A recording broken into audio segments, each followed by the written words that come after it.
जय श्री हरि विष्णु भक्तों। आज की इस वीडियो में हम बात करेंगे आने वाली उत्पन्ना एकादशी के बारे में बात करेंगे।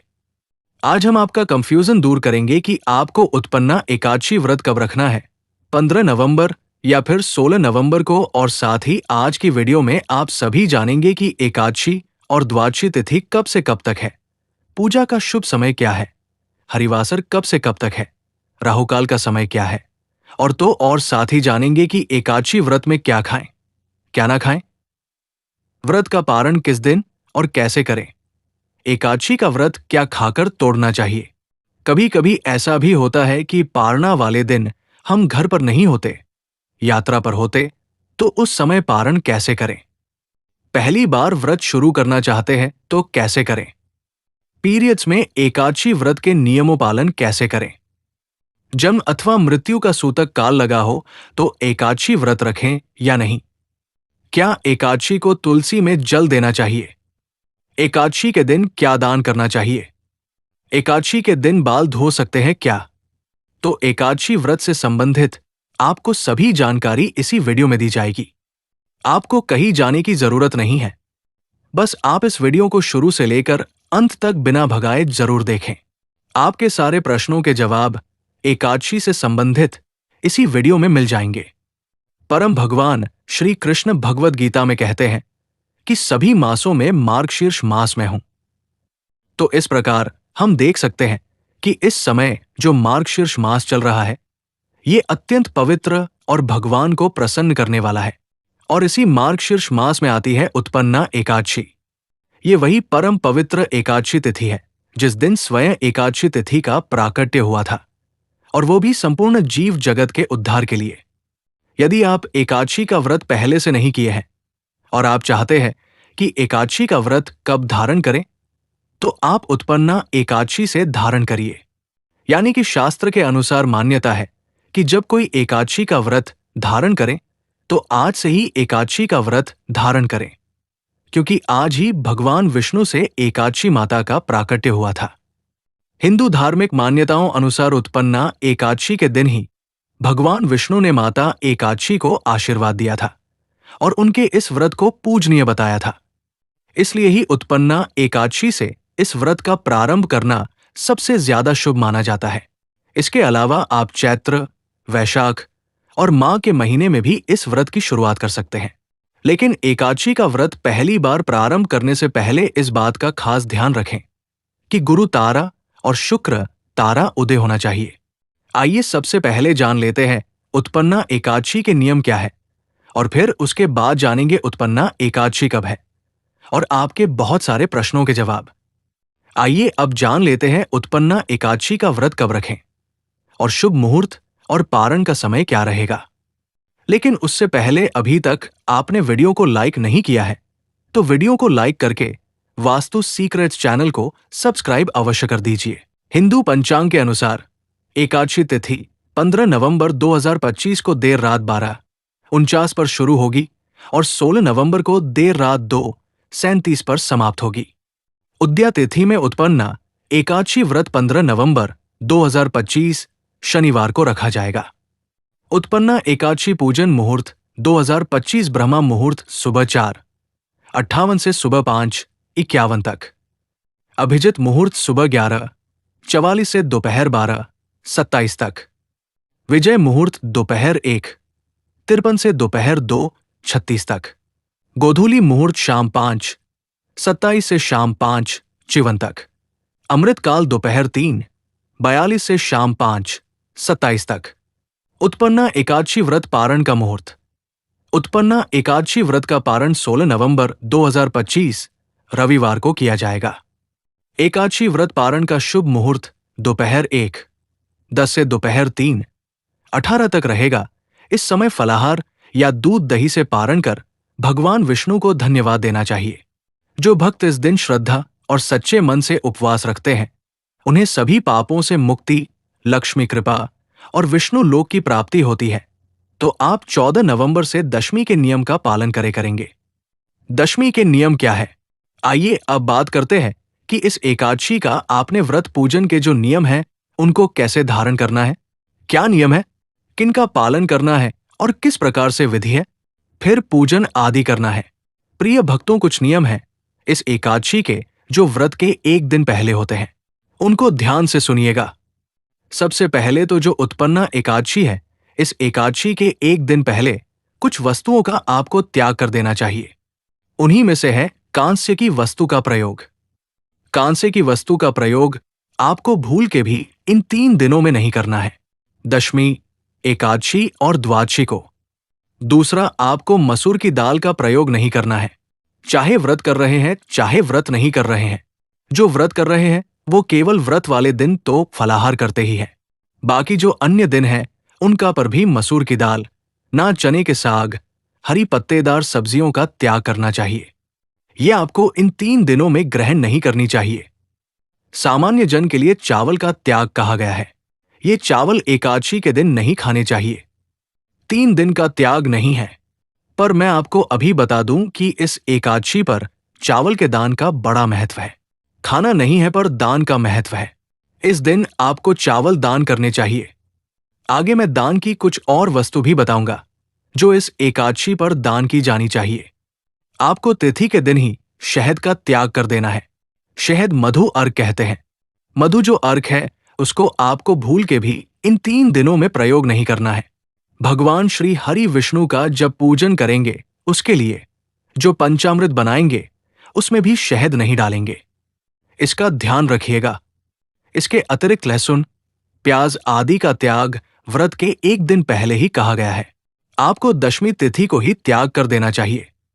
यदि आप मांस मदिरा का सेवन करते हैं कि प्रभु भक्त है, जो मांस मदिरा तो सेवन करते हैं पर एकादशी का व्रत भी करते हैं, तो ऐसे जो भी लोग हैं वो मांस मदिरा का त्याग भी एक दिन पहले ही करेंगे। ऐसा नहीं कि आज मांस मदिरा खाएं और कल व्रत कर ले। ये संभव नहीं है, ये उचित नहीं है, ये दोषपूर्ण है। आप आज ही अर्थात व्रत के एक दिन पहले ही मांस मदिरा का त्याग कर दें। बैंगन की सब्जी और मूल की सब्जी आपको नहीं खानी है। इस प्रकार से दशमी तिथि से ही ये त्याग आरंभ हो जाएंगे। बाल आदि धो लीजिएगा दशमी तिथि को। ध्यान दीजिएगा कि आपने शुद्धि का ध्यान रखना है, ब्रह्मचर्य का पालन करना है, और ये ब्रह्मचर्य जो है वो आपने दशमी तिथि को ही धारण कर लेना है। और ये द्वादशी का पालन जब तक नहीं हो जाता तब तक ब्रह्मचर्य का पालन करना है। तो इस प्रकार से इन नियमों को धारण करते हुए दशमी का दिन व्यतीत कीजिए। व्रत के एक दिन पहले का दिन व्यतीत कीजिए। अब आते हैं व्रत वाले दिन के नियम पर, और उस दिन आपको क्या क्या करना है, क्या खाना है, क्या नहीं खाना है, कैसे पूजन आदि करना है, क्या दान देना है। एकादशी का जिस दिन आप व्रत कर रहे हैं, एकादशी का उस दिन आपको सूर्योदय से पहले उठना चाहिए। उठने के बाद स्नान आदि करके स्वच्छ वस्त्र धारण कीजिए। स्वच्छ वस्त्र धारण करके भगवान सूर्य को जल दीजिए, माता तुलसी को जल दीजिए।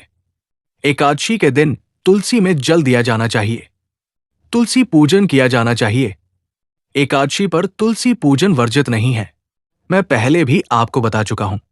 और शास्त्रीय प्रमाण है कि द्वादशी के दिन तुलसी माता को नहीं छूना चाहिए, पत्ते आदि नहीं तोड़ने चाहिए, पूजन नहीं करना चाहिए।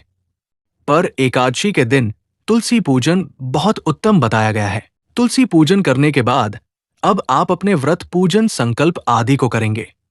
इसके लिए जो भी आपके घर में उपयुक्त स्थान है पूजन के लिए, जहां बैठकर आप एकादशी का पूजन करते हैं। देखिए, एकादशी का व्रत कोई साधारण व्रत नहीं है। ये त्रिदिवसीय अनुष्ठान होता है, 3 दिन का होता है। इसके 3 दिन के नियमों का नतीजा नियम दशमी तिथि से आरंभ होते हैं, एकादशी को पालित होते हैं, द्वादशी को पालन तक मान्य होते हैं। तो एकादशी के दिन अब आपने भगवान की करनी है स्थापना, भगवान की स्थापना करनी है और पूजन करना है। तो जो भी पूजा के लिए सही स्थान है आपके घर में, वहां पर आप उत्तर दिशा की ओर आसन लगा के और सारी सामग्री एकत्र करके बैठ जाइए। अब बात आती है सामग्री क्या चाहिए आपको। सामग्री के रूप में भगवान के वामन रूप की कोई तस्वीर या प्रतिमा आपके पास है, वो लीजिए जिसका आप करेंगे। इसके अतिरिक्त उनको स्थापित करने के लिए चौकी आदि नहीं सकते, आपके पास होगी चौकी लीजिए। चौकी पर बिछाने के लिए पीला या लाल वस्त्र ले लीजिए। रोली, मौली, पान, सुपारी, लौंग, इलायची, धूप, दीप, नैवेद्य, फूल, फूलों की माला, कमल अवश्य लीजिएगा।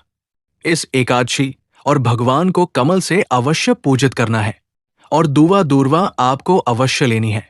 मैंने आपको पहले भी बताया है दूर्वा की आवश्यकता क्यों होती है। आगे पूजा विधि में विस्तार से फिर समझा दूंगा। होती है जो गणेश जी को अर्पित करते हैं। जनेऊ लीजिएगा। भगवान को अर्पित करने के लिए इत्र ले लीजिएगा। पंचामृत बनाने के लिए कच्चा दूध, दही, घी, शक्कर, शहद के स्थान पर गंगाजल प्रयोग होगा। इस प्रकार से सारी सामग्री आपने एकत्र कर लेनी है। सारी सामग्री इकट्ठी करके आसन लगा के बैठ जाएं। एक लोटा लीजिए तांबे का, उसमें पहले गंगाजल भरिए, फिर शुद्ध जल भरिए और अब हम का पूजन करेंगे। एक फूल लीजिए, उस फूल के द्वारा उस जल के छींटे दीजिए उस स्थान पर जहां पर आप पूजन करने वाले हैं।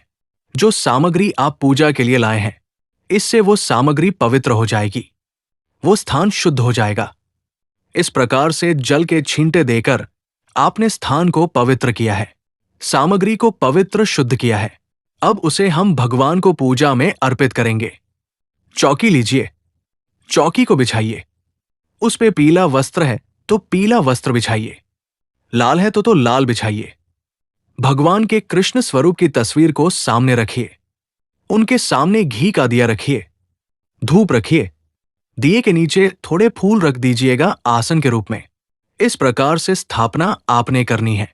अब आप सीधे हाथ पर जल लीजिए, सीधे हाथ पर जल लीजिए।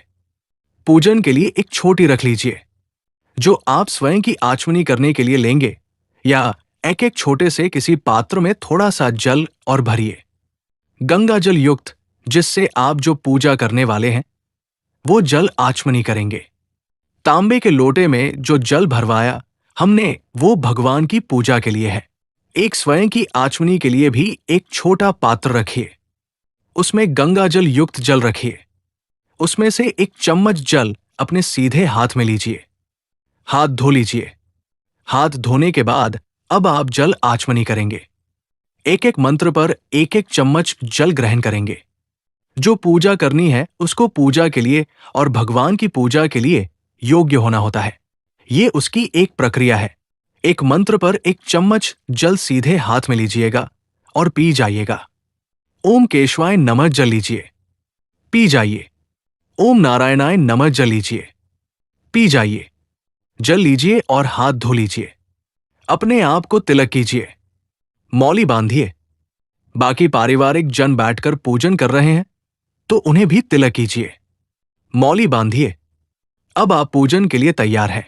सामने रखिए, दिए को जला दीजिए, धूप को भी जला लीजिए।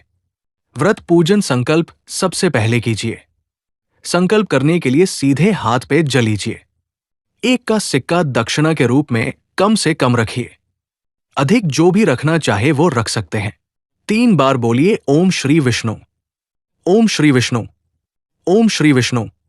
अपना नाम, अपना गोत्र, जिस स्थान पर बैठकर संकल्प कर रहे हैं वहां का मकान नंबर, क्षेत्र का नाम, शहर का नाम, आयु आरोग्य प्राप्ति भगवान श्री हरि विष्णु एकादशी उत्पन्न एकादशी व्रत श्री विष्णु, और वो संकल्प भगवान के चरणों में अर्पित कर दीजिए।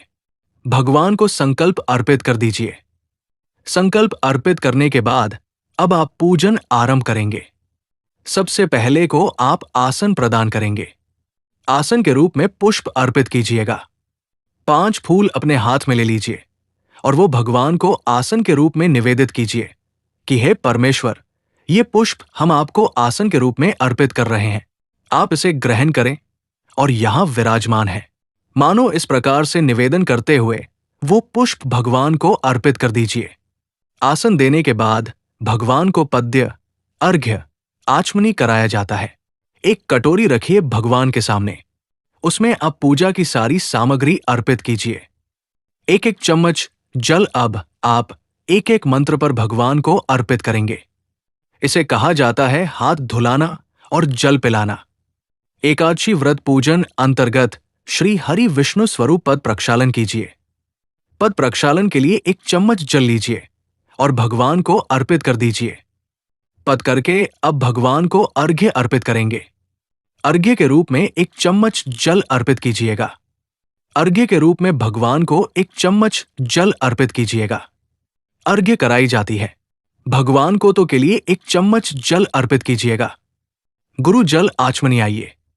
1 चम्मच जल लीजिए और भगवान को अर्पित कर दीजिए। भगवान को स्नान कराया जाता है। स्नान के लिए जल अर्पित कीजिएगा। स्नान कराइए, स्नान कराइए।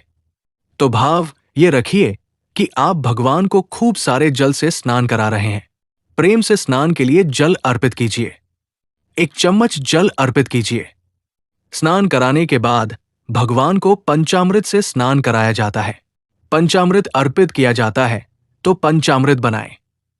कच्चा दूध, दही, घी, शक्कर और गंगा जल से और वो फूल पर लगा लीजिए। जो लोग तस्वीर पर पूजन कर रहे हैं वो फूल पर लगा लीजिए, और जो लोग प्रतिमा पर पूजन कर रहे हैं वो प्रतिमा को चढ़ाइएगा। अच्छे से अभिषेक कराइएगा पंचामृत से। पंचामृत समर्पित कीजिए भगवान को। पंचामृत से स्नान कराने के बाद शुद्धियों तक स्नान कराया जाता है, तो शुद्ध जल से स्नान कराइएगा। 1 चम्मच जल लीजिएगा और अर्पित कीजिएगा भगवान को। स्नान करा के भगवान को वस्त्र अर्पित करेंगे। वस्त्र के लिए 1 मौली का टुकड़ा लीजिए और वो भगवान को अर्पित कर दीजिएगा। वस्त्र के रूप में आप यज्ञोपीत अर्पित करेंगे। क्या जनेऊ होती है तो जनेऊ लीजिएगा और वो जनेऊ भगवान को अर्पित कीजिएगा। जनेऊ को अर्पित करने से पहले उसे रोली, कुमकुम आदि से तिलक कर लीजिएगा। यज्ञोपीत अर्पित कीजिए।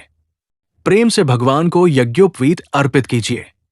मैंने आपको बताया से तिलक कर लीजिए और उसके बाद भगवान को अर्पित कर दीजिए। के बाद भगवान को इत्र लगाइए।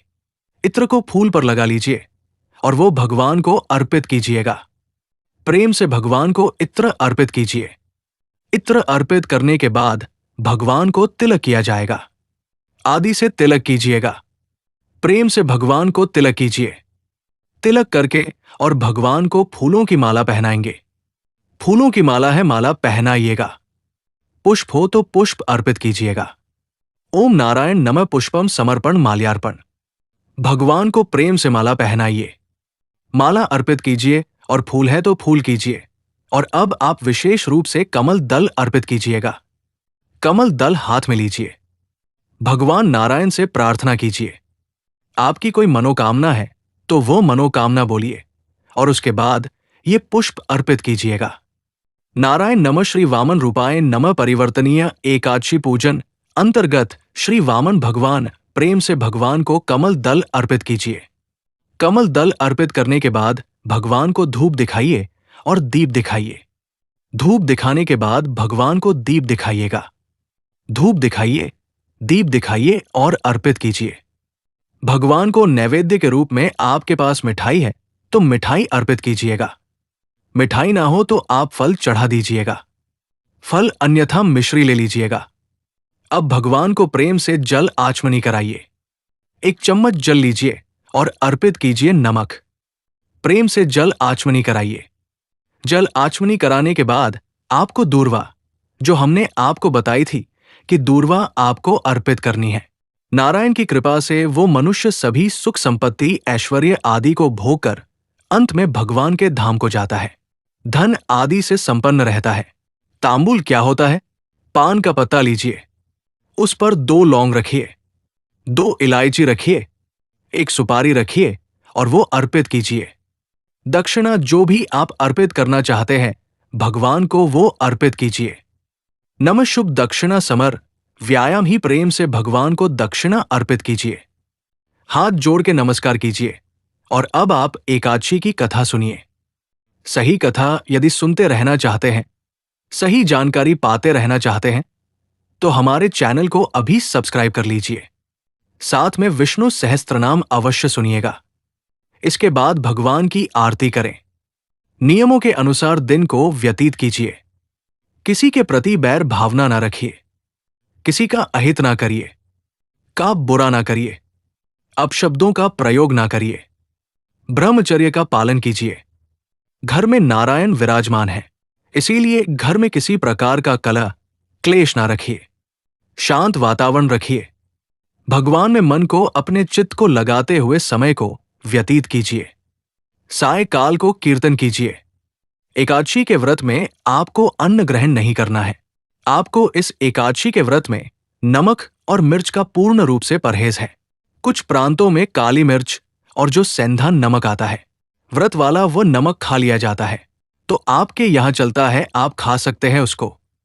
परंतु जो साधारण नमक है, वो नमक, सामान्य नमक और जो लाल मिर्च है, उसका प्रयोग पूर्ण रूप से वर्जित है। अन्न का प्रयोग पूर्ण रूप से वर्जित है। फलाहार ही करना चाहिए। प्रयास करके फलाहार करके ही करें। कुछ लोग निर्जला रहते हैं इस एकादशी को। ये आपके शारीरिक क्षमता पर है। अगर आप शारीरिक रूप से सक्षम हैं, तो आप निर्जल रह सकते हैं। अन्यथा आप जल पीते हुए भी इस एकादशी का व्रत कर सकते हैं। सायंकाल को फलाहार कीजिए और अगले दिन इसका पारण होगा। पारण का ध्यान दीजिएगा। इस बार की पारण जो है वो सुबह सुबह नहीं होगा, क्योंकि इस बार एकादशी देर से समाप्त हो रही है। तो भक्तों, आशा करते हैं आज की जानकारी आपको पसंद आई होगी।